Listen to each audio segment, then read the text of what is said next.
Bum Bum ba bum bum bum bum bum ba bum bum bum bum.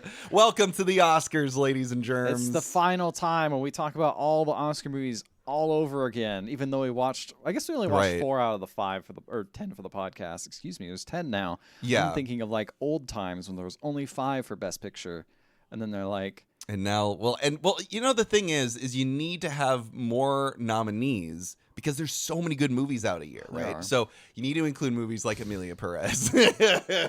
Well, okay, so if they did have, I mean, this is getting really, really quick into it, but if they did have 5 nominees, what do you think would actually be nominated now? What do you think would make it through, make the cut? What would actually be nominated? Well, what actually would be nominated was probably still Emilia Perez. I think. Yeah, you're probably I think right, Emilia Perez would still get nominated. I think it'd probably be Emilia Perez, The Brutalist, Nickel Boys, Conclave. That's 3. Conclave and Wicked. I would say or Nora Dune 2 over Wicked or Dune 2, to be honest. I think Dune 2 as someone who, by the way, also we're going into this one. This is a very different. We're in unprecedented times. I didn't see every single Oscar-nominated film before this episode, and Ethan also didn't finish. That's true. I've only watched half of it. So we're at a bit of a loss right now. This isn't necessarily going to be the best, most thoughtful. It'll be pretty close, I'm sure. Review of all pretty the close, movies. I'm sure. I think, but back when they did the 5, it was very rare for like a big blockbuster movie to make it into the echelon. You know, like the Oscars. Oscars. It was tough for it. Yeah, but that's a different time, man. Like nowadays, big budget Oscar movies are the thing. Yeah, but that, I'm like, thinking ends it up back getting when there was only 5. accolades. I guess they changed that when there was only 5 being chosen. You know, like that was kind of a thing that will accept more. But I guess you're right. They are getting the accolades. Although, what is getting the accolades? It's a big like a big blockbuster one now. I can't really think of any. Wicked getting a lot of awards. I thought it was getting like some awards, but like. Wicked's sweeping certain awards, man. I think it's that one's getting pretty big. I mean, it helps that it's got like amazing. It's getting awards in a lot of other like categories, right? Because it's got amazing cinematography. I almost said cinematography. I was wrong. Amazing production design, amazing costuming, good makeup. Like, there's a lot of things to give it. The acting is really good. It's a musical, so you could immediately give it like, you know, that. So like, there's a lot to give it. Without giving it something like a best picture. Say at the Golden Globes, it only won Cinematic and Box Office Achievement Award. It looks like, which is wild. Really, at the Golden Globes? It seems like, yeah. I can't find anything else more about it for the Golden Globes except. Well, then I'm dead wrong. Hey, you know what though? It was a big box office achievement. Movies are back. It was one of the few movies. I hate that shit so much. I hate giving an award to a movie that just made like a they lot already of money won an for award. people. The award is money. They got it. Yeah, they've already got it. That's what the money is for, as Mr. John Hamm said. That's what the money's for. You don't need no awards. That's what the money is for. Yeah. But yeah, so we're probably gonna go through what, like the best picture, maybe the best, maybe some of these top ones, these bigger ones that we kind of can comment on. Because like, I don't know if I could talk about like documentary feature film. I don't think I've seen a single one of these. That's the problem too, and this is probably going to be the weakest of all of the Oscar nomination movie wrap-up podcasts. Because in the past, we had enough time. I'm just going to say, man, it's a weak movie for years, and it's a weak movie for weak year for the podcast. Because we usually try to at least watch, best documentary short film, best animated short films. We try doing that beforehand. We haven't done that in a long time, though, Mike. We used to try it. Yeah, but we used to. That's true. It's hard. It's hard to find the time. Like, we have the desire, but it's just between scheduling this and like the fact. You know what I blame? I blame that they didn't put all their normal movies on VOD and had to go like watch. We had to go. Yeah, that's right. We had to watch 2 fucking movies in theaters. God damn it! Annoying. How dare they do that?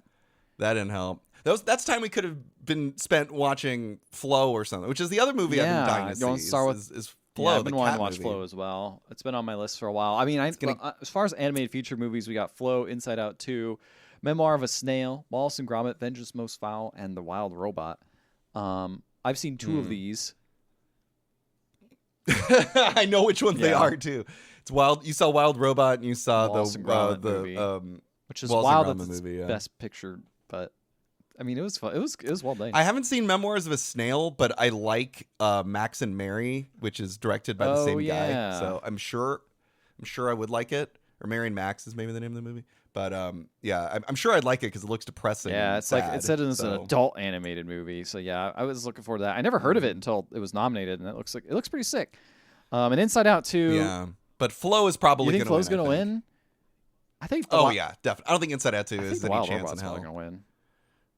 You think Yeah, so? I mean it's got the DreamWorks money behind it. No, Want to put some I money don't know. I'll down? put money down on it. Listen, we spent all that money. We did this one year when Spider-Verse was Spider-Verse. up for best animated film, and Ethan won. That I did one. win that one. I'm not confident enough. I haven't seen Flow. Like I don't know. Like if I saw it, I would have been like, okay. oh shit, this is the one that's gonna get it. It's a chance, but I think the Wild Robot might have a better chance. I like if Flow wins, I wouldn't be Okay. super surprised. I think Flow is the people's darling, and I think the other thing too is I think more people have probably seen Flow, like on the Really? like in the. I mean, the Wild Robot was a um, huge hit at yeah. the box office. No. I'm Oh. saying more like in the voting public have probably Sure they haven't seen or heard of Inside Out Flow 2? than Wild Robot.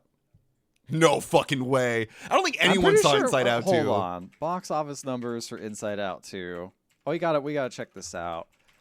I think only sad parents got to see Inside Out 2, as of October 11th, made 1,600,000. I don't.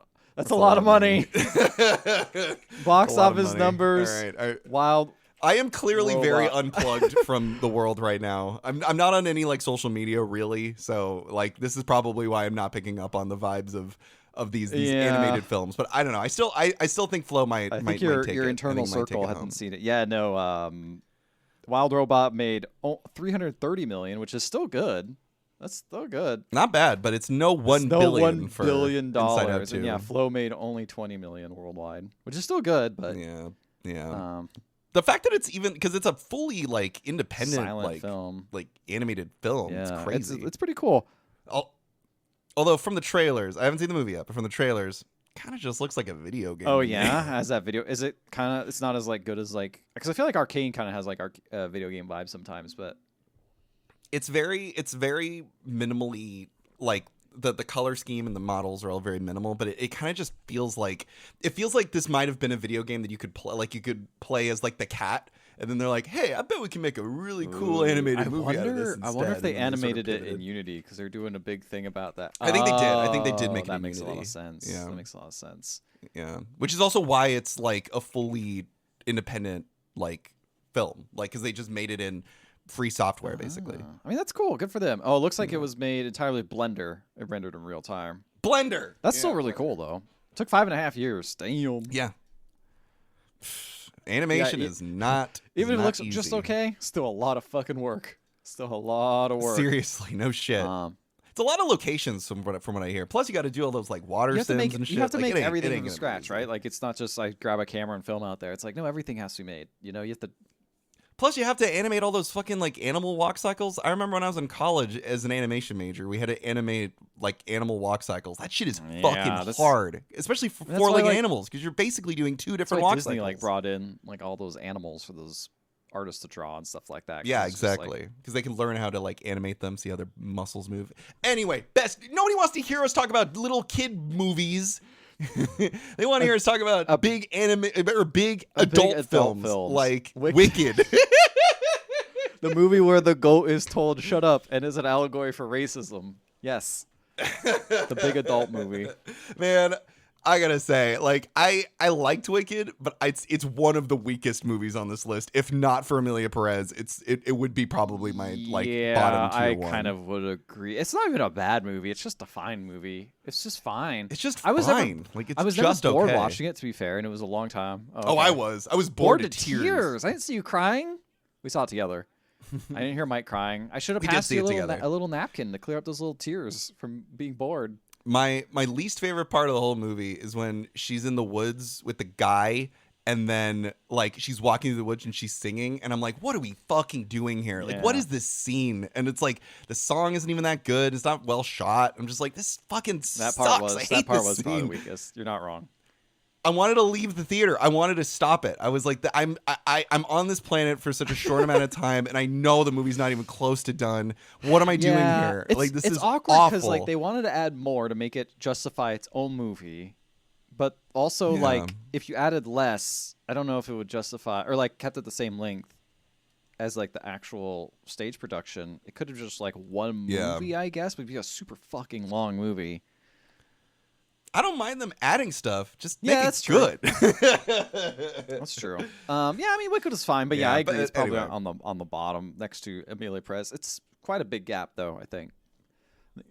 Yeah, I think. Well, okay, so I'd say Amelia Perez, obviously shit tier movie. Like that movie's god awful, absolute worst fucking Best Picture nomination in of quite a while. I want to put. I don't think Wicked is second though. And this is what I'm curious to hear because it sounds like the only movie you haven't completely finished is Nora, which means you've seen The Substance. What do you think about I quite liked it. I thought it was a lot of fun.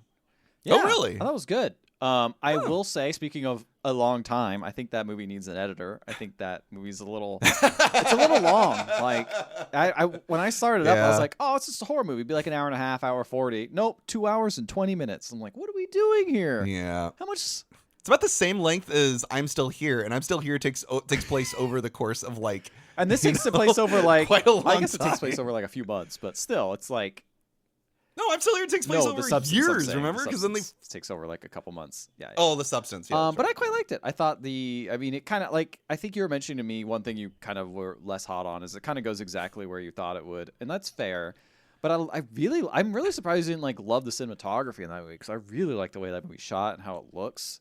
It's so gorgeous. I think what I didn't like about the cinematography, because it was very strikingly shot, but I think the problem is I think this director was stealing a lot of shots from like better films, but not doing them in like clever ways. Like there's like 3 or 4 shots in The Substance that are just straight up stolen from like The Shining, and I don't really know why she did it. I mean, so it's like sure, I guess, but I think it's like, to me, that was taken as like a way to kind of like take it back as kind of like we're doing everything in the horror campiness kind of thing, you know? Like there's also some Sure. really cool shots of like Yeah. the dollying up of like someone in the bathtub or like not bathtub, like whatever the weird fucking bathroom is there was in, and it like it like pans up super high, like and like makes a really distortedly weird room.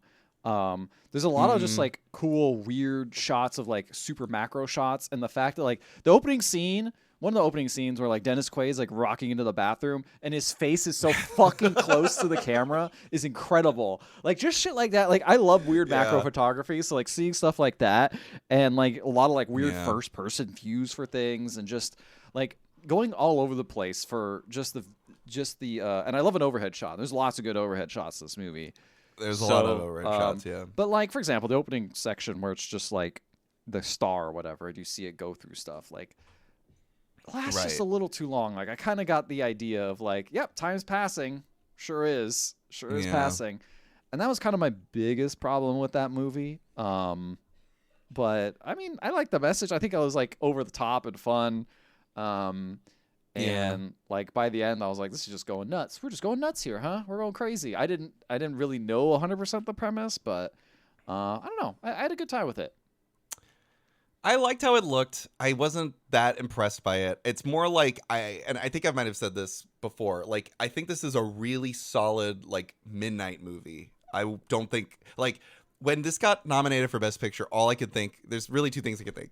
One, I can't wait for normal people to see this movie because that's gonna be fun. Like I know my parents tried watching this movie because they saw it was getting a bunch of accolades. And I saw this because, like, I asked them, like, so how far did you make it? And they're like, 15 minutes. Like, once, like, the back starts getting, like, ripped open and stuff, they're like, I'm out. I can't watch this movie anymore.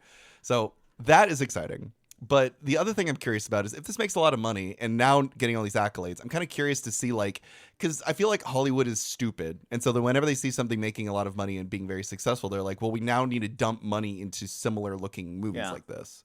So I'm curious to see if they're going to, like what are these coked up producers going to do now? Are they like, well, I guess we have to make more weird body horror films for women? Like, what is their thought process going to be after? Is that a problem? I guess like if we get more people funding, there's no problem with that. It's just more like kind of like I can't wait to see like what this is going to spawn. You know? Yeah. I mean, I like the directing a lot in this. Like, I thought it was really fun how she really got into like just over the top, like Asses. yeah, a lot of asses, a lot of boobs. Really got into all that. But like as far as like a French director goes, right? You got Emilia Perez over here, and then you got The Substance doing it right. God, you know, yeah. like over the top, bombastic, just crazy. You know, French shit. But one is like, oh, it's from an experience I understand or I'm part of. All the other one is just like, I'm going to start shooting from the hip and trying to understand things. And like the thing is like, it was not shot in Hollywood at all. It was shot in like the south of France. No, it was all shot like, in France, right? It's very similar to Emilia Perez, but also like the lampooning of it was like, that's fine. It's a fine lampooning. You're lampooning like Hollywood culture, which isn't like a real culture, you know? So I don't know. I quite liked it. I had a lot more fun with it than I thought I would. But will I watch it again? I don't know. It's kind of a rough one. Yeah, and like looking at all the other movies that are up for this Best Picture this year, like it's so. I mean, obviously it's unfair to compare apples and oranges, but I don't know. It's a very weird mixed bag this year, and it's hard to go like, oh yeah, The Substance that pretty sits artsy, on the same I level guess. as a movie like Nickel Yeah, Boys. it's pretty artsy, right? Like, Yeah, it's like pop art. Like pop art. Like a pop zit art. And it keeps popping until you really shouldn't be popping it anymore. You really just keep on popping that zit, and you're just like, where's this gonna go? and then you leave, and then you leave it over in a bathroom for a while, and you see kind of what happens, and you go back and pop it a couple more times. It's good times. Yeah, exactly. Then we both did you finish Nickel Boys? Yes, I did finish Nickel Boys. Fucking Christ. What a film. What a bummer movie, right? Jesus Christ. I truly did not see that ending coming, which I don't really want to spoil on this podcast. Interesting. People should watch it though. People should watch this film. It is an experience. I obviously our podcast I was talking about. I saw Nickel Boys by myself, and halfway through the movie I had to like stop because it was just getting way too sad. Oh. And it was like and I told Ethan about this, and Ethan was just like you don't even know shit, bro. You don't know shit. Yeah.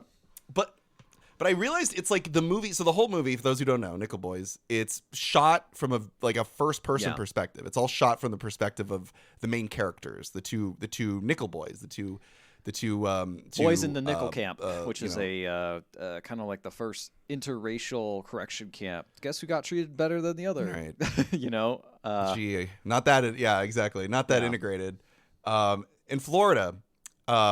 But yeah, but the whole movie's shot from the perspective of these two kids, and it's like fucking shit. Like it's like it puts you in like a headspace, and then like when I paused the movie and I stopped, and I had to stop, it was like I was still like in the mindset of the film basically because of how it's shot. The cinematography of this movie is fucking gorgeous. Like every shot is like so perfectly like it's so timed hard out. to really get that filming of like a first person view, and they did a smart thing where they smoothed it out a little bit, so it wasn't like you're getting like head bobs or anything like that, but it was still crazy to like frame everything where it's just like, oh, you're seeing this in like the perfect view each time, but also the imperfect view when it needs to be, when it fits the mood of the movie. Yeah, no, exactly. Well, what was interesting too is because then like I want to say like a third of the way through the movie, it plays the hand that you're actually going to be seeing the movie from both of the main like characters' perspectives, and they show a scene that you've already seen from the other person's perspective. And I think what's interesting is, you know, because of the way that film works, a lot of times the camera is like looking where the character is not looking, and so we're looking at this, you know, at one of the other characters, and then from the other person's perspective, that person is not even making eye contact with the person basically. It's very interesting to sort of see that aspect of the film. The different perspectives of these two people's lived experience, you know. I don't know. It's just a beautiful film. Really incredible shit. Hard to fucking watch, though. It's a rough watch. It's a rough watch. Yeah. I mean, the ending is fucking sad, but also is very nice at the same time. Powerful.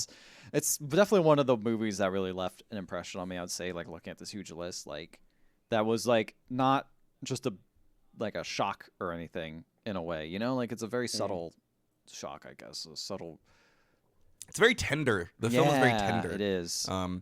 Reminds me of like the was it Tree of Life? Yeah, kinda. Terrence Yeah, Malick kinda. film. Very tender, very sweet, despite being horrific at times. Yeah. Yeah, very much so. But yeah, I'm curious. I know this guy's directed, I think, one other movie before, and it was like a documentary. So I'm kind of curious to see what he does in the future. Speaking of which, actually, I was curious, what did you think about? So in the movie, we have, obviously sequences from the main character's perspective, but then we also cut away from these moments to like actual archival footage of, events in American history.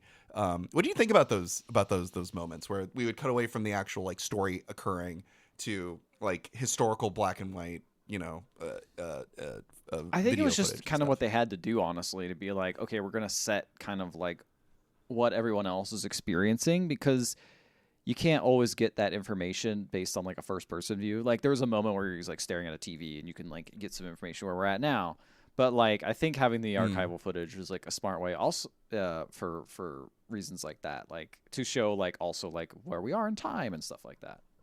I thought it was good. I think it might have been done a little much for me, but I kind of agree. I feel like it wound up actually like killing some of the dreamlike sequence of the film. But and this is the moment that Ethan was talking to me about, is there's this moment in the movie, because the whole movie's takes place in like a very specific time period, and then there's this one moment where it flashes forward to the future, essentially, or to modern day, and it like really fucking like freaks you out a bit. Like, whoa, we're cooking here. Before I was like, this is a nice movie, I see where we're going here, and then I was like, oh shit, we're doing something. We're cooking with some flames. It was good. It's good. I liked it a lot. It was really good. For if you want to get real sad and feel bad about America's history. I'd recommend this for like a Sunday morning. Like, you don't want to end the day on this movie. I watched this early because I think I was like recovering from surgery. So I was like, I'll pop this on. And I was like, oh boy. I saw it in the evening time, and that was not a smart no. move. It was a bad idea. Oh no. All right. So what else? Do you want to talk about when we saw The Brutalist, and then we can get to the movies that I didn't see in the movie? Sure. Yeah, The Brutalist. We watched that together. And what's that? VistaVision at the Vista Theater in LA.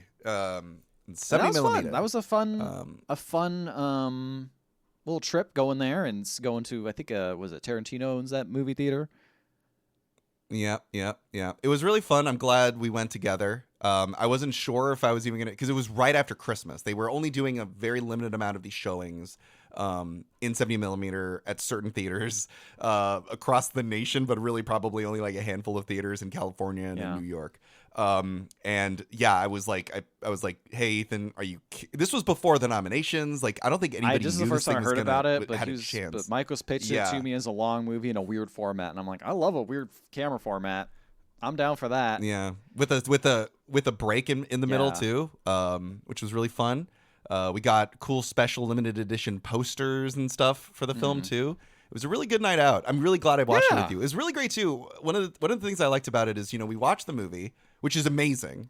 Before we go into actually talking about the movie, I just want to say fantastic film. But then we left the movie, and one thing I really appreciated, because obviously we had to drive back, we had like a full-on discussion about like what we thought about it and how it made us feel, and like the different things we were wrestling with. It's a long movie too, so there was so much aspects to chew on, right? Like there was so much to really think about. Like the beginning, the first half is so much different from, I feel like, the second half, and it really portrays two different kinds of experiences.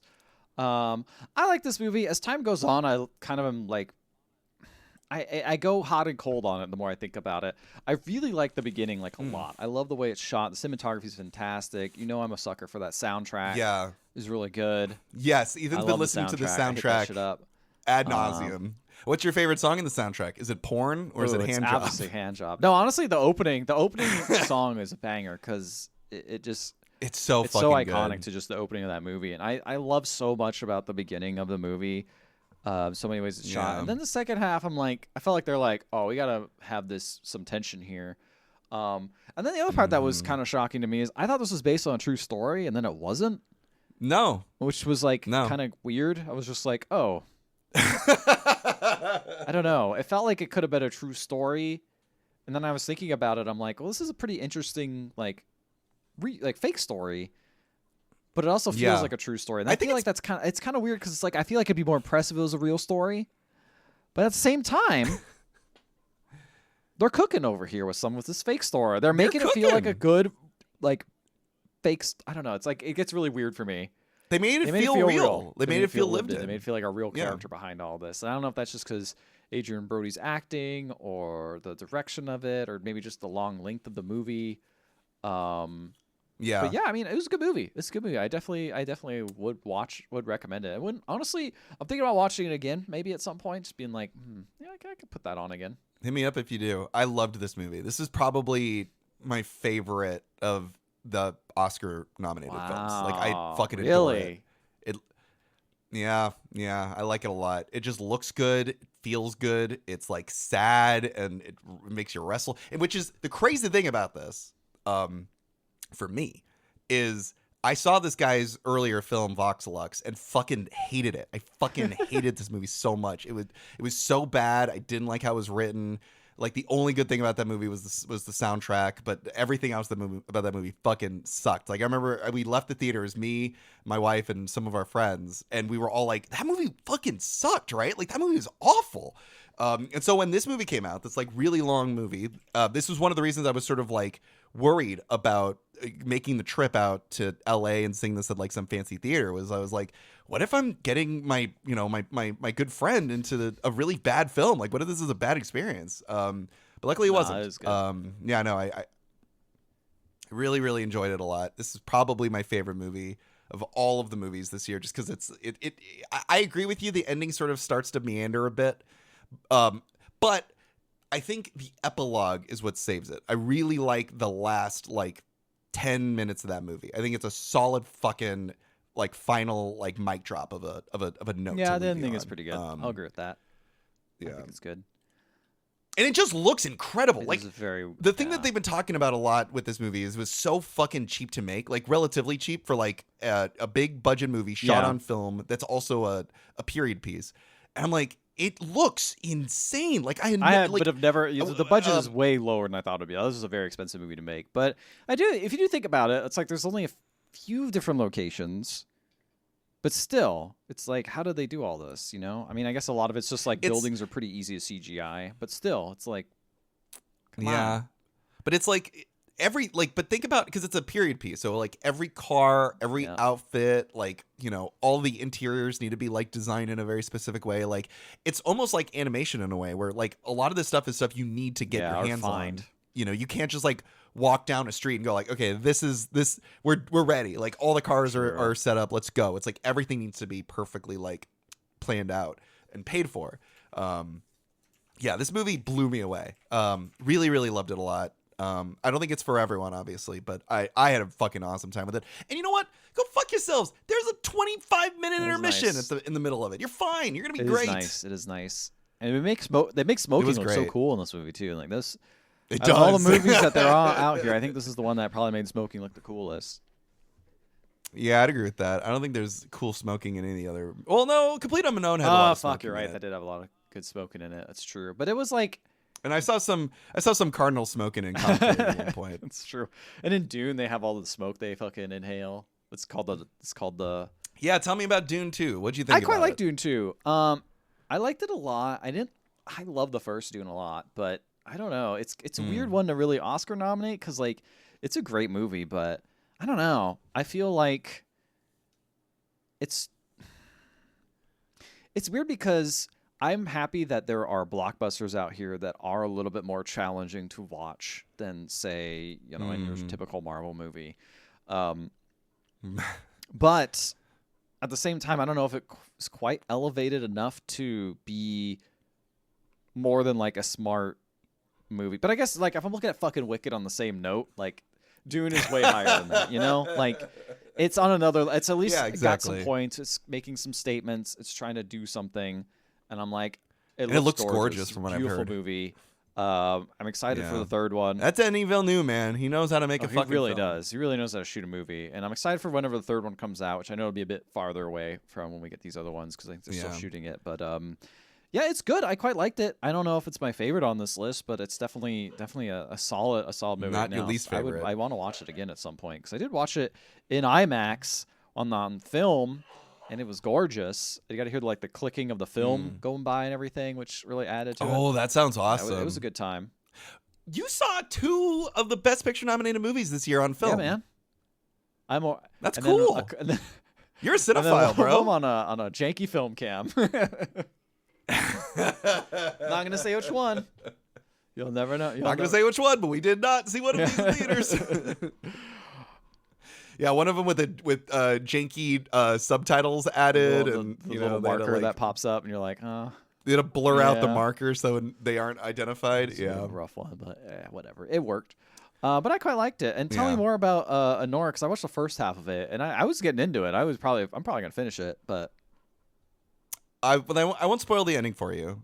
It's good, but it's not my favorite Sean Baker movie. I love Sean Baker. I've been a big fan of his since Tangerine. Mm-hmm. But I think his opus is the Florida Project, which is like one of the best movies like ever made about Florida.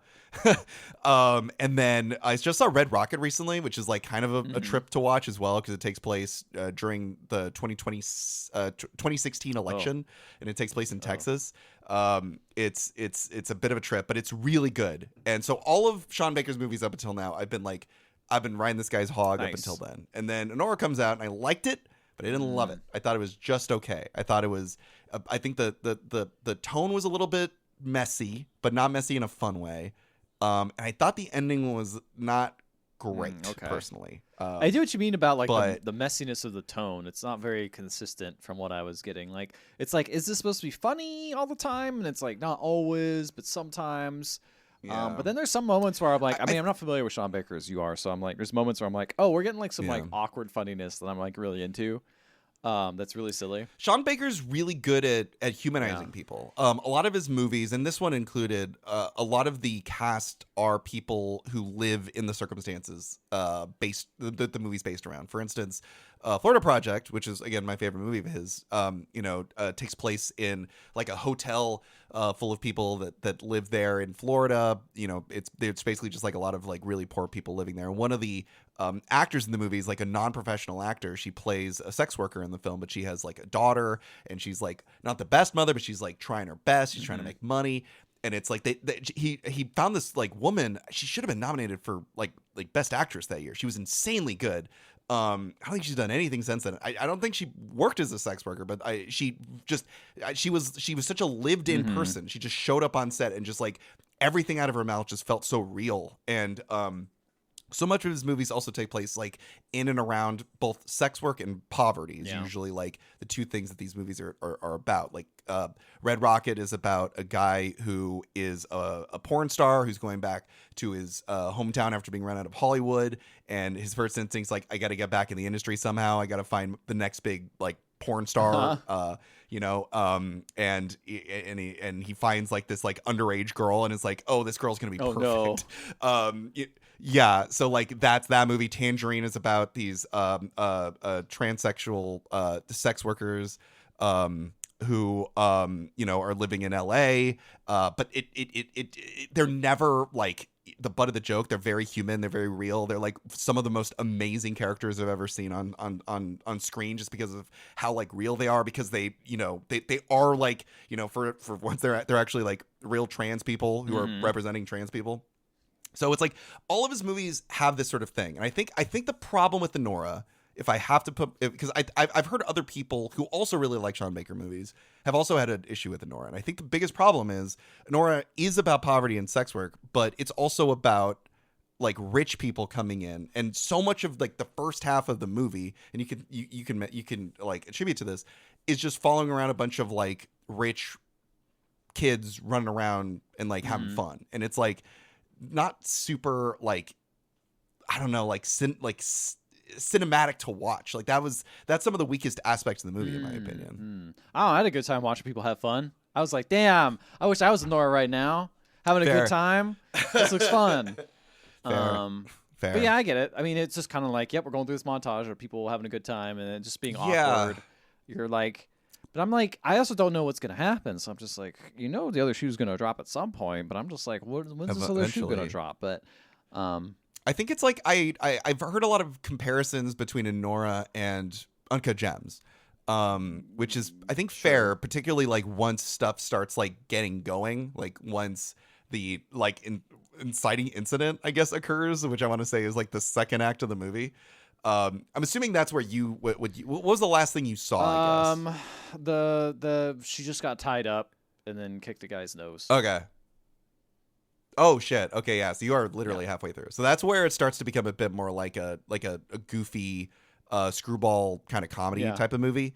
But it's like Uncut Gems had like momentum to it. Like, I'm not it's like stressed every at all scene watching was this just movie, like, you know, like the other like me neither. watching Uncut Gems. I'm like having a heart attack the whole movie, you know, because there's just something seedy and weird about that movie. And I also think the main character is just like a gross guy, while it's like Honora's just this nice lady. I don't know. Yeah, she's cool. Yeah, she's a cool I don't person. know. I don't feel like she's gonna do anything super crazy, but you know, whatever. Yeah, I agree.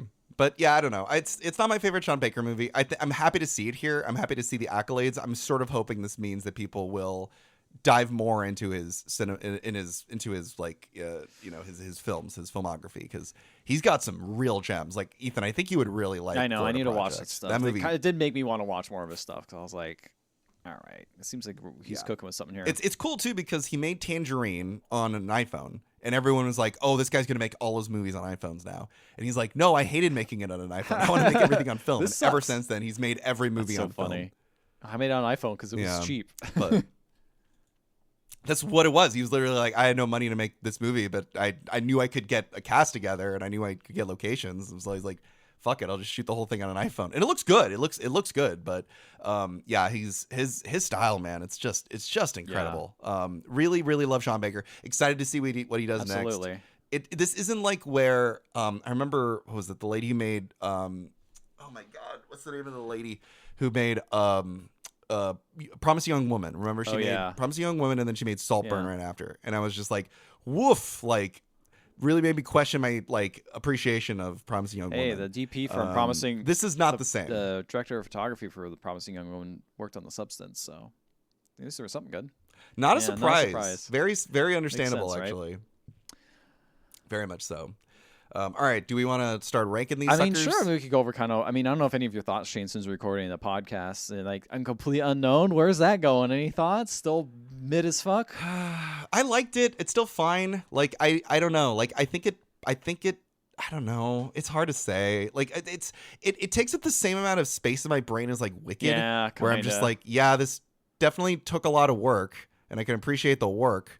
But I don't love it. Like, it still isn't like knocking my socks off. Yeah, I kind of agree with you. It's kind of in the same boat as Wicked, where it's just like, yeah, you're nominated because Grandpa wants to see this movie, you know? Like, but in the end, is it doing anything like, special or fun or insightful? Not particularly. Not particularly. All I can hope for is people are gonna, like, I guess, rediscover, Dylan. But I don't know. That's I guess you get the best you can kind do. Of the goal, like, I guess. I do wonder like how many people are listening to Chalamet's version of these songs over Dylan's version. Right. Like on Spotify, who's what's being streamed. That's a good question. Conclave. You watched the entire Conclave now, right? You've seen the whole process, which is. I did. I finished Conclave. I watched it with my wife because she watched the first half with me, and she was like dying to see how it ended.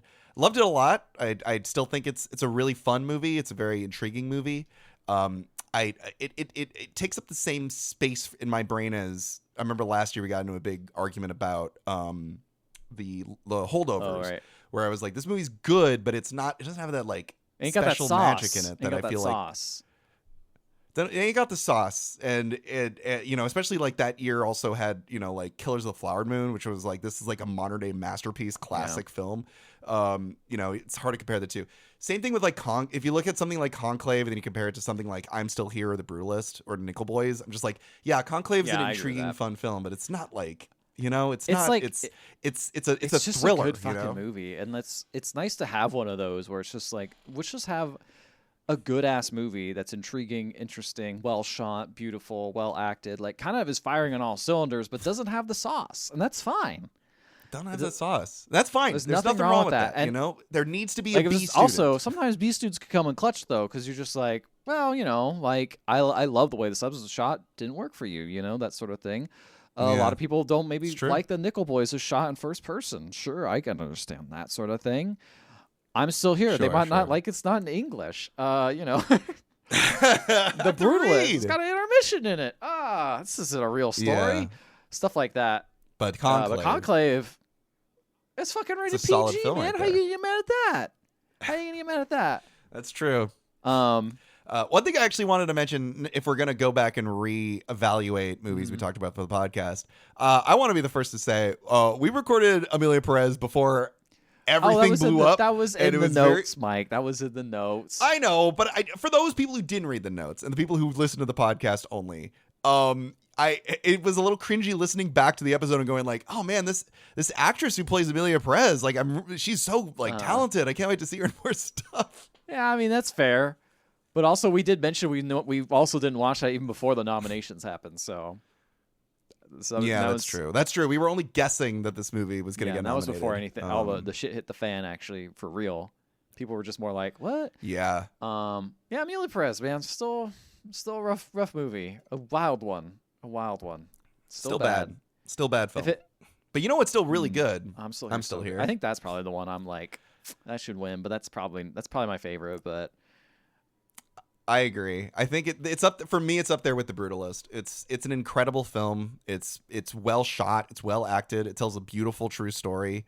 I guess that's probably what puts it above The Brutalist for you. It's an actual. I think true story. Honestly, like I honestly did not think this was a true story the whole time when I was watching it, and then when you're like, even you didn't think that when you were watching it either, and it was like revealed at the end. No, and you're like, oh shit, like that's what's so impressive to me is because like even if it wasn't, it was such a compelling movie about like a family just being torn apart and like a mom having to step up and try to balance not only being a mom but also trying to be a negotiator and a finder and someone trying to look for their husband. Like it's such a good movie, and it's just, for me, what makes a movie really good to me is when I see something I've not seen or experienced before in real life, or I'm transported to a different place.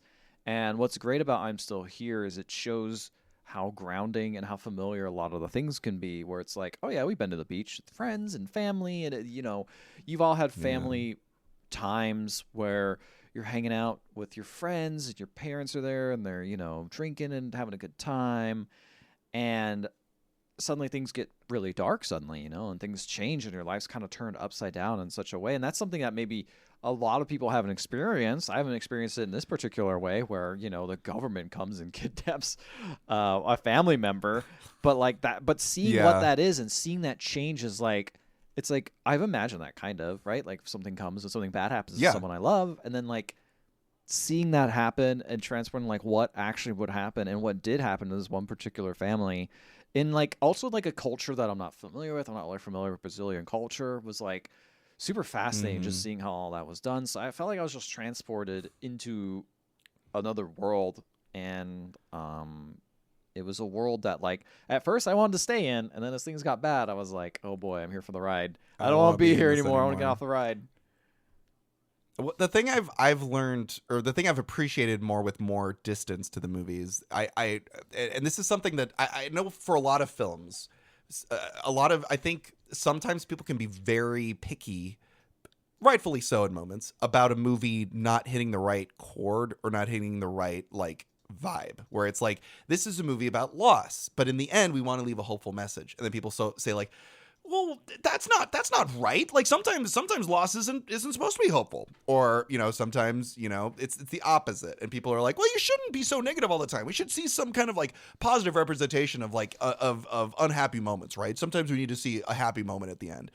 And what I love about I'm Still Here, and it's like whenever that happens, people are like, you're expecting a movie to do the impossible. A movie cannot end with both a hopeful ending, like it can't be both hopeful and like depressing and like real and like grounded.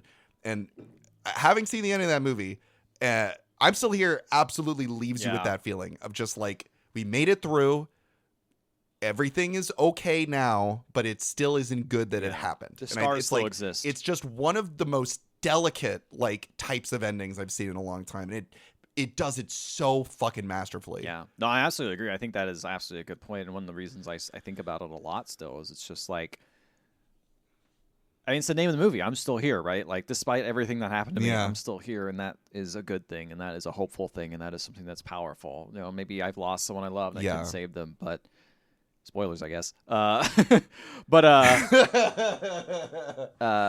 I'm still here, and that's hopeful, but it's also like it's painful. Like Yeah, that's it's what it is. painful being here, Yeah. fighting through all this, and having to have this trauma happen to you. You know, to your family. Yeah, I think a lot of times people just go like, "Well, we made it through, and everything's okay," and it's like some people didn't make it through. Some people didn't get to live through Yeah. this sort of like kerfuffle. You know, just because we're okay and safe, that's good.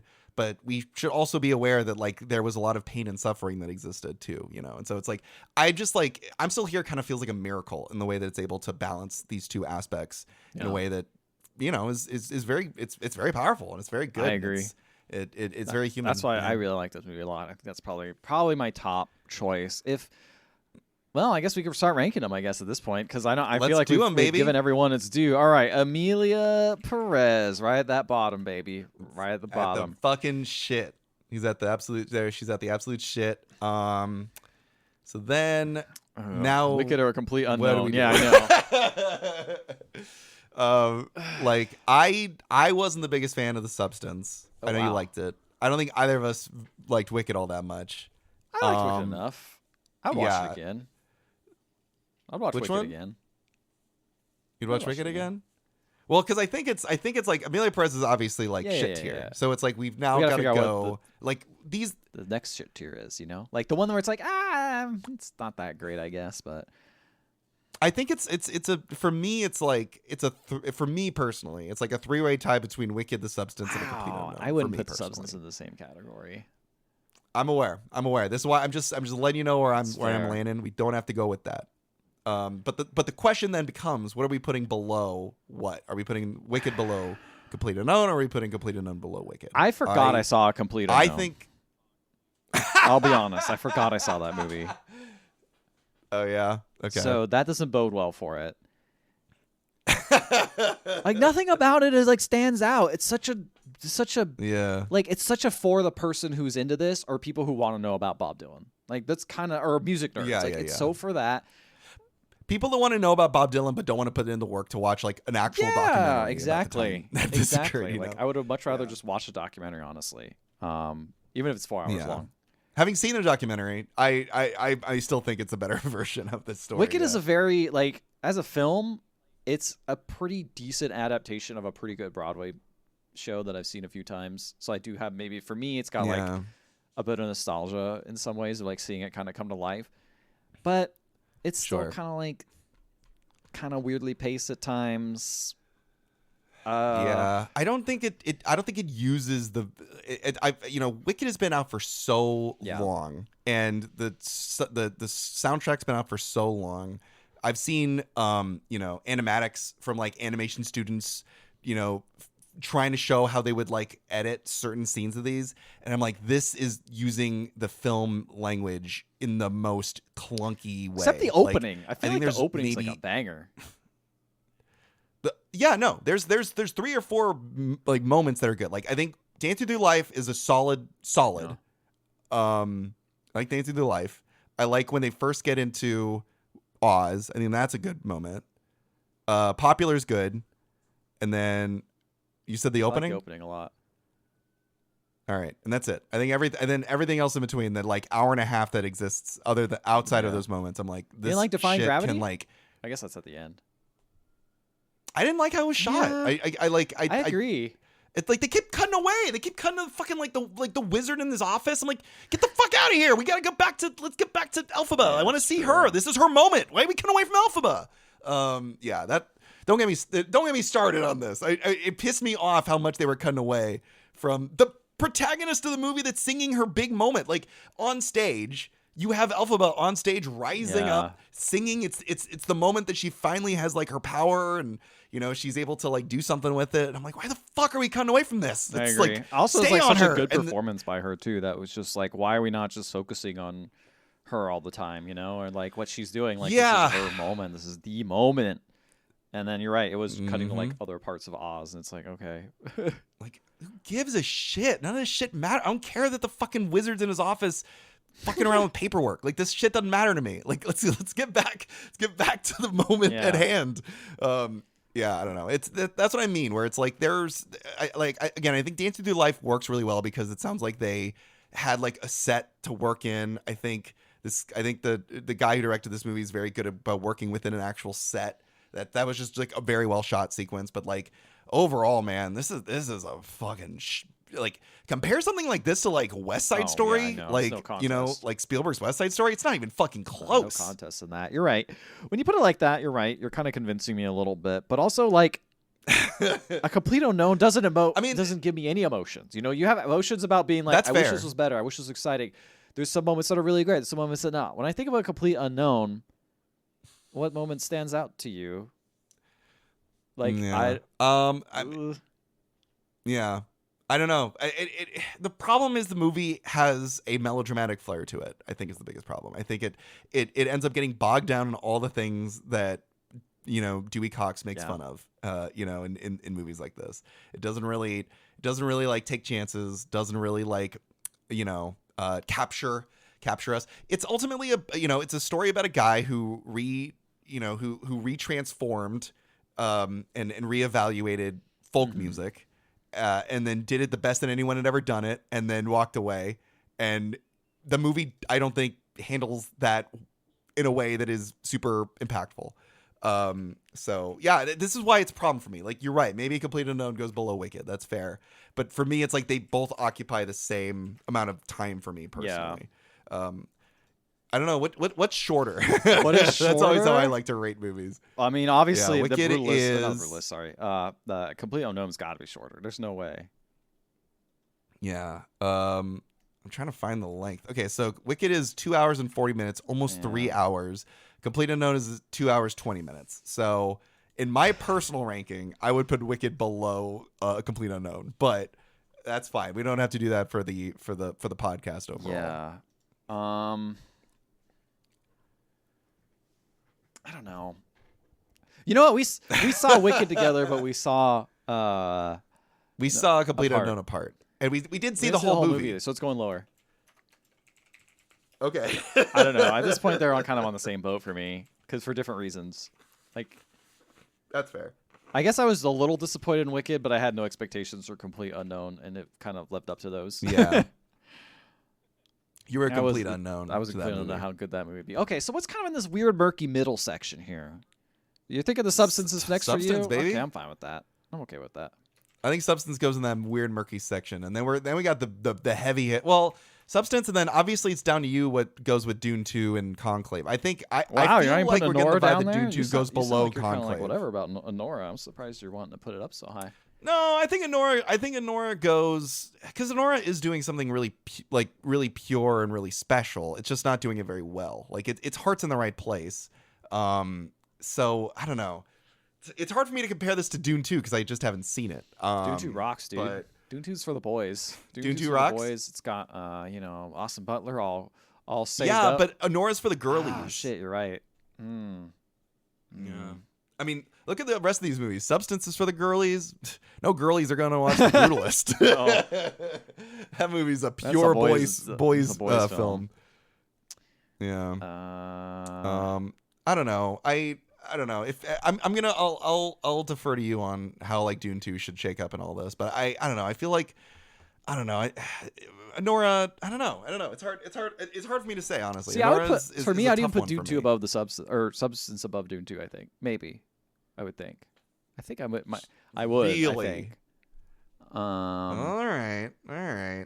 I mean, it's hard for me though. to say. Maybe it's also recency bias because I've also seen like Dune 2. I saw like Substance ages more ago. recently. Like, I barely remember Dune 2. It's maybe.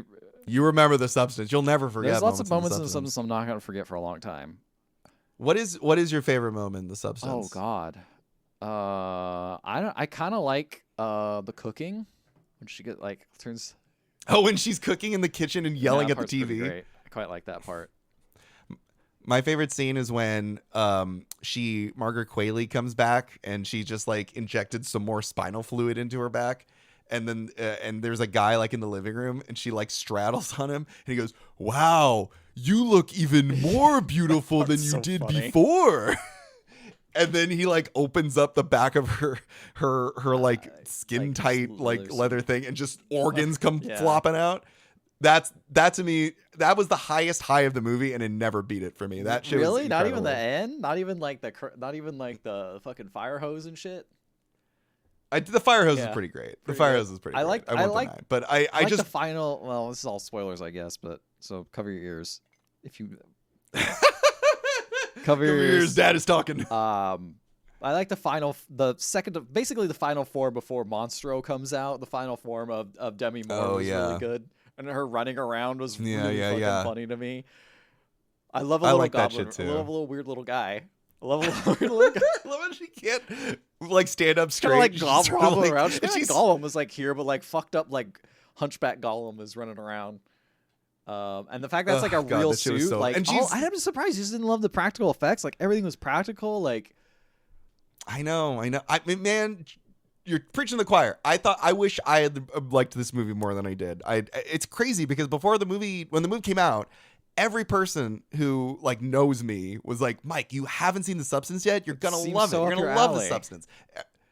I know, and I think it would have been. I mean, I might have. Again, it's like I don't know. I think if I've been having this whole complex in my head where I'm like, am I just judging it too harshly because it's a Best Picture nominated movie? Like, would I be this like harsh on something like Everything Everywhere All at Once? Would I have liked that movie because I saw that movie when it first came out? You know, like basically a year before it got nominated, and I was like, this movie fucking rocks. Would it be the same thing for The Substance if I had seen it before it got nominated? I don't know. I'll never know in that world. I don't know. but, yeah. Maybe it's interesting. I don't know. But all right, so you think The Substance? No, I'm fine. goes If above you're okay Dune with, 2. nah, I think Dune 2 probably is a better movie. Now I think about it. I think I'd probably put it up there. All right. Your lack All of right. hype for The Substance is it makes me want to put it lower. It's really rubbing off It on really you. is. I mean, I quite liked it, but you know, this is not Well- my list. This is your list and my list. This is Yeah. our list. This Our is list our together. list. And then what? And Nora above that, I guess. Do you want to put a Nora? Well, how did you appreciate Nora compared to how you were enjoying Dune 2? Or wait, are we putting Substance, Dune 2, and then Nora? Is Yeah. that what you're saying? Okay, yeah. I think Nora goes above Dune 2, Okay. and then Conclave above Nora, think I'm- probably. Good with that. And then I would probably put Nickel Yeah. Boys next. I think Nickel Boys is a solid third choice. Yeah, Definitely. I think It's I'd up go there. with that. And then what do we think? And then this is tough. It's a choice between The Brutalist and I'm Still Here. Two of the best movies on this list. It's a hard one. It's tough to choose. You know, I'm Still Here is an incredible film about a real life person, and it's done in a very beautiful way. And The Brutalist is a movie that I really enjoy, but I don't know how much of that is also based on the fact that I just really liked watching it Aw. with you. Like in a I love the theater. theater going Like, experience. I I just- loved watching that movie. I could have sat there longer. I just wish in the end I was like, well, I wish I was a more interesting second half. I don't know. Second half to me was Yeah. just so muddied. Like it was just such a like, oh. At first I was like, this is a fun like vibe movie. We're just vibing out here, having a great time. And then the second half's like, time to get heavy. And I'm just like, did we have to? Now I know it's a fake fucking movie. Yeah. Like, why did we have to do this? Yeah, I know. I know. And we're not going to spoil what it is, but if you've seen the movie, I think you know what we're all alluding to is that moment. It feels like a very strange like a note for the movie to start playing out of nowhere. And it plays it hard. It really does. Yeah, I agree with that. So, all right. So it sounds like you want to put I put I'm Still Here above as The number one Brutalist. personally. Okay, let's do Personally. it. Let's do it. I would put That's that fine. there. I still That's like fine. The Brutalist. I still think it's a good movie, and I would probably watch it again. But I don't know. I just don't think it. I don't. It doesn't have the sauce. I feel like we were talking about how Conclave is such a good movie on so many levels. I feel like I'm Still Here is such a good movie on so many levels and has that sauce and has that like nails that that perfect sauce. fucking ending. You know, I think Conclave is a great ending Yeah. too. By the way, fantastic ending. Conclave is a great ending too. No doubt about it. Nickel Boys has an incredible ending. Oh, yeah. Holy shit. I'll talk about that. Oh off my the god, podcast. that ending is But yeah, holy fuck that ending is. It's like a fucking like assault that ending. the last like 10 minutes is just like, oh god, I gotta make it Yeah. through somehow. So there we go. But yeah. Our lists. So Yeah. So yeah, go. So yeah, read out the list, and then we got to choose what we think is going to win. I'm Best still Picture. here. Number 1, The Brutalist. Number 2, Nickel Boys. Number 3, Conclave. Number 4, Anora. Number 5, Dune 2. Number 6, The Substance. Number 7, Wicked. Number 8, A Complete Unknown. Number 9, Amelia Perez. At the bottom, way farther down. Number 11. Yeah, we somehow made a number 11. Yeah. We put staring at the wall above Amelia Perez. That's what I say. Just watching the credits Yeah. of Dune 2, which would count Riding as in like a car short and film. using your hand as like a little like paper airplane thing as number 10. Yep. Speaking of which, what do we think is going to win Best Picture then? That Conclave's a safe choice because you know why? The Academy Why? Award members have families because they're all old fucks, and so they're like, let's put on something that's very PG. I'll put it on here. Damn, this is artsy. The kids are asleep. I watched the whole thing. I think maybe I don't think it's going to win, but if it does win, it'll only be because the Pope is sick right now. He got sick, I think, though, before the voting happened, or a little after the voting probably happened. Yeah, but no, that's true. It's kind of crazy. It's kind That's of crazy true. to have the real life conclave happening. Yeah, happening right now. Yeah, I think it's either between that or the Brutalist, honestly. But honestly, Amelia Perez is probably like, let's be honest, we live in the timeline of hell. It's gonna Yeah. be Amelia Perez is gonna win. No one's learned anything. For me, I'm between the Brutalist and Amelia Perez, and I think the Brutalist might have won it if that whole Amelia True, the Perez controversy did come out. nonsense. If the controversy had come out sooner, maybe it would have won. But I think now enough time has passed. I think people are like, let's give it to him. We don't understand. I mean, but the whole reason they gave it to him was because it was like I felt like we saw that a trans woman starring in this. Let's do it. So it feels like almost definitely. like quote unquote activism, and so it's like now that activism is Mhm. backfiring. I almost wonder if Yeah, they're not going to do it at that point. You know, definitely. like we'll see. I don't know. We live in the We'll worst see. timeline, and I always vote. I always bet on the absolute Yeah, worst you're outcome. never disappointed. And then I'm pleasantly surprised when it doesn't happen. So I'm gonna say Amelia Perez wins, and I'm gonna say it sweeps. I'm gonna say it wins a ton of fucking I was going to Oscars. ask, like, what do you think's going to win? I was going to do the top like actors. Who do you think's going to win? Leading actor. We got Adrian Brody. nominated? We got Timmy C. We got Coleman Domingo from Sing Sing. We have Sebastian Stan Ooh. from The Apprentice and Ralph Fiennes from Conclave. My it's gut Adrian Brody, tells right? me, yeah, Adrian Brody's gonna win. I think Adrian Brody's gonna win this one. My gut's telling me that, but I think Coleman Domingo deserves it. I think the fact that Sing Sing was not nominated for It's Best Picture kinda this year is crazy. kind of fucking that and crazy. Challengers. Come on, man. Challengers. I walked out of the theater watching Challenger. I'm like, that movie's gonna fucking sweep the Oscars. This shit is insane. Everything about this movie rocks. That movie's so Nothing. good. Nothing. Did he even get the best Love soundtrack? that Probably movie. not. Soundtrack also whips. Probably too. not. Yeah, I love that movie. I'll look up. I don't think best soundtrack. I think you're thinking about best original score. Yeah, no, the Brutalist is on there, so I hope that wins. But you know, we'll see. What else is down for best What- original score? Amelia Perez, Conclave. Yeah, the Brutalist has got to run away Yeah, with it, I right? don't remember the score from Wicked. I remember the songs. The Wild Robot had a pretty good Yeah, score. But exactly. yeah, it's not something I'm putting on. Not something I'm putting on. Yeah. Okay, so best. What do you think about best actress? Best actress. Who's nominated? Cynthia Erivo from Wicked. Okay. Carla Sofia Gascon from Amelia Perez. Mm-hmm. Mickey Madsen from Anora. Demi Moore from The Substance. And Fernanda Torres from I'm Still Here. So I think Demi Moore is gonna win because she's been winning a bunch of other Yeah, a bunch of other you're right. awards leading up to this one. She's I think the safe bet. Yeah. It's one of those awards you give it to them too because you're like they're never gonna get another one of these. Like they deserve it. You know, their time in the Yeah. sun. For like a movie but type she's never done. if it was a- right? Like she's not really in a horror movie. Yeah, exactly. But if it was up to me, well, who do you think is gonna win? I think I agree with you. Yeah, I think it'd be Demi Moore, to be honest. I think it's either that. I thought it might have been Carla, but I don't know. I think in a different world where there was no scandals, I think Carla would have won it. But I mean, you know what? Yeah, you're right. Hell World. Carla's gonna take it. Carla's gonna fucking run with it. Oh God. And she's gonna go up there and she's gonna double down on all of her shitty tweets. She's gonna be like, yeah, She's gonna be I like, yeah, kinda it's like like that, this is a BLM mob. She's gonna go fucking. I can't crazy believe I up there won the with first DEI like, thing. Whatever. I don't even Yeah, know if she cares exactly. about DEI, but all of her shitty fucking opinions are all gonna come out, and it's gonna be great. And that's the world that we live in. Yeah, I mean, I think Fernandez Torres was really great, and I'm still here. I think she does a really great job in that film. There's one actor that I thought was gonna get nominated and didn't. For the movie Hard Truths. It's this actor or Marianne Jean Baptiste. She was the lead in this movie called Hard Truths, directed by Mike Leigh. And everyone was like, she's gonna fucking win. Like she's gonna get nominated at least, and if not nominated, she's gonna win. She's incredible in this fucking movie. Mike Leigh is one of these directors.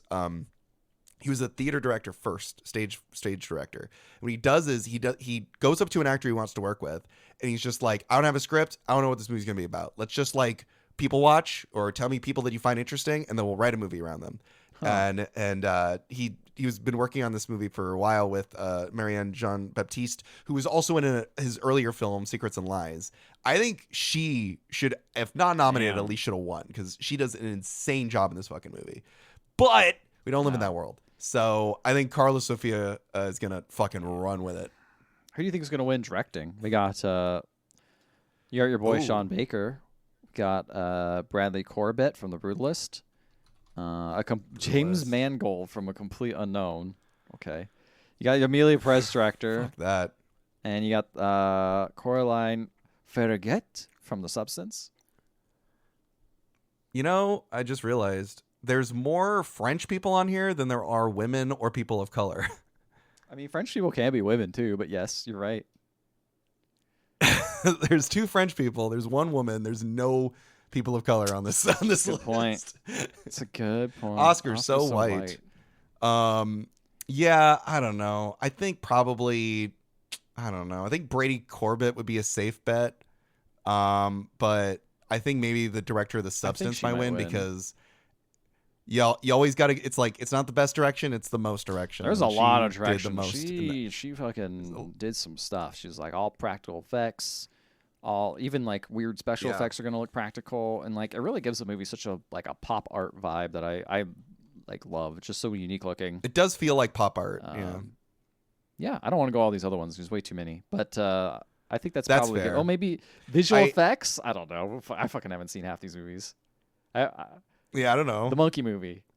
Oh, I think A Better Man is nominated for visual effects, right? I've not seen that. Maybe watch for the podcast. That might be a good one to like swing by. We should watch it for the podcast. I want to watch it, but I'm probably not going to watch it. Let's be real. I'm on thehollywoodreporter.com, and they say predicting this year's Oscar winners using just math. Do you want me to read out? Yeah, what why this not? is? Let's end on this. So it says Best Picture winner is going to be Anora, with I'm Still Here at the very bottom. Probability to win. Conclave is number 2 somehow, and then Emilia Perez and Brutalist are tied in number 3. Conclave's a pretty. So sounds like Anora might win. Wild. According to this, Best Director Sean Baker for Anora. Brady Corbett is in second place.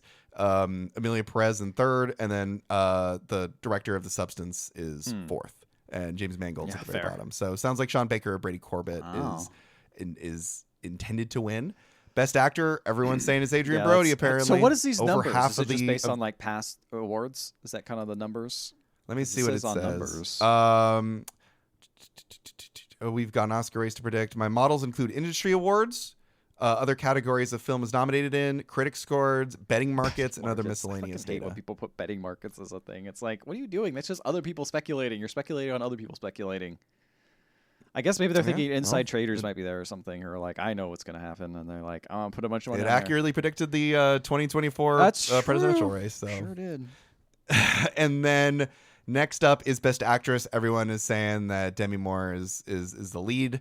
Mikey Madison is number 2, and at the very bottom is Carla Sofia. The very bottom. I think She's actually. Here's what's really depressing. She's at the very bottom, tied with Cynthia Erivo, which is very depressing because Cynthia also gives a fantastic performance. She does. She really does. Yeah. But yeah, I think that's it for our Oscar little wrap up here, a little talk. Excited for the big night on Sunday. If you're listening to this afterwards, you could tell who's gonna win. See how wrong we are. Who's gonna lose?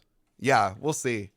Let us know what you guys thought about all these Oscar movies. Reach out to us. Also, by the time this episode comes out, we will have a link, I think in the description of this podcast, showing you to our store where you can buy a bunch of my movie posters. Mike every year always makes all the movie posters for every single movie, which is such hard work, and he does such a great job on them that we should we should be like, hey, we should get some money off this. Help support everyone.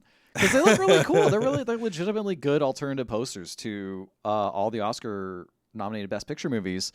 You can go to shop.theotherhalfpodcast.com. That's shop.theotherhalfpodcast.com to go there. So, we secured the URL for it and everything. So, yeah, you should be able to buy some cool movie posters up there along with some other quick merch we just whipped up with our logo and stuff like that. Yeah. Yeah, I'm going to be putting up the ones for this year as well as previous years if I can find high resolutions of them. So reach out if there's ones that I might have missed or whatever. And, and if you like it, then maybe we'll put out some more print work on there. Like, I can maybe we can print out those. I remember Thomas, a previous guest of the podcast, Thomas, was like, are you going to print out those Thanksgiving cards on there? Not a bad idea. Yeah, so maybe we'll do that. Who knows? Do you make those like really small, though, usually? Yeah, they're usually very small because I kind of would love to have a blown up. They could be little postcards. Like a blown up version that's completely distorted on someone's shirt, just like the very front. Just have a splash photo there with a just turkey. Very upsetting. Yeah, it'd be pretty good. Pretty good. Yeah. Let us know if you're interested in that. We will do it. Well, Mike, it's been a wonderful Oscar season. No, it hasn't. Good night, everybody.